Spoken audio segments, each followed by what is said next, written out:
سەرباری هەوڵەکانی ڕابردوو کە نەیتوانی پارتی دیموکراتی کوردستان و بزوتنەوەی گۆڕان کۆ بکاتەوە، بەڵام هێشتا لایەنە سیاسیەکانی هەرێم لەناو بژیوانی ئەم دوو حەزبە بێهیوان نەبوون.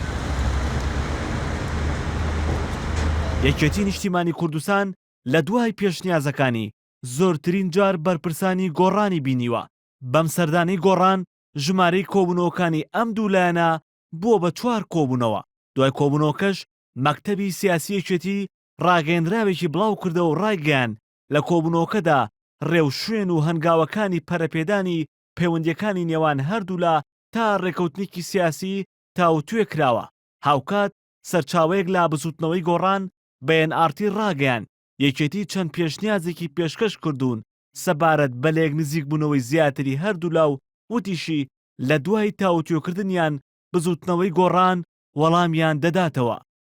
هاوڕابوون لەسەرەوەی کە وەزی کوردستان پێویستی بە یەکریزی نیشتیمانی هەیە و پێویستی بە یەکریزی هێزەکانی کوردایەتی هەیە و پێویستە هەمومان بگەڕێینەوە سەر مێزی دیالۆگ و لێکتێگەیشتن و گفتوگۆکردن و تەنیا ڕێگەک هات بێ لەبەردەمی هەموو لایەکمانە ئەوەیە کە دیالۆگ بکەین بەیەکەوە و بەیەکەوە حکومڕانی و مەسئولیەتی ئەم وڵاتە بگرینە ئەستۆ. لە کۆبوونەوەکەدا جگە لە پەیوەندیەکانیان ئەم دوو لایەنە باسییان لە دۆخی سیاسی هەرێم کردووە و هەروەها هەوڵەکەیەکێتیش جارێکی تر باس کراوەتەوە. هاوکات لایەنە سیاسیەکانی تریش بە تایبەت یەکگرتووی ئیسلامی و کۆمەڵی ئیسلامی کە پێشتر کۆبوونەوەکانیان لەگەڵ گۆڕان و یەکێتی چوارقۆڵی بوو، ئەوانیش چاوەڕوانی هەوڵەکە یەکێتی دەکەن، بەڵام لەگەڵ چاوەڕوانیەکەدا داواکاریان لە یەکێتی هەیە.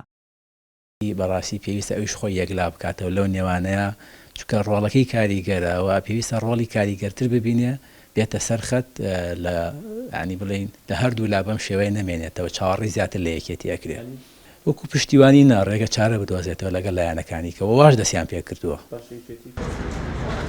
یەکێتی جگە لە پێشنیازەکانی کە داوای گەڕانەوەی وەزیرەکانی گۆڕان و گۆڕانکاری لە دەستەی سەرۆکاتی پەرلەمان و دەستکردنەوە با کۆون و پێنجقۆڵەکانی کردووە، ئێستا داواش دەکات هاوسەنگی لە پۆستەکانی حکوومەتدا بکرێ و دۆسیەی نەوت ڕوون بکرێتەوە بە شێوەیەک هەموو لایەک ئاگاداری بن.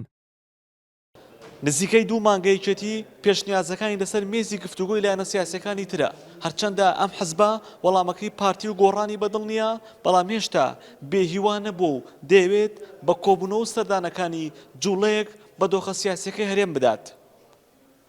هێمن مەحموود NRT سلێمانی.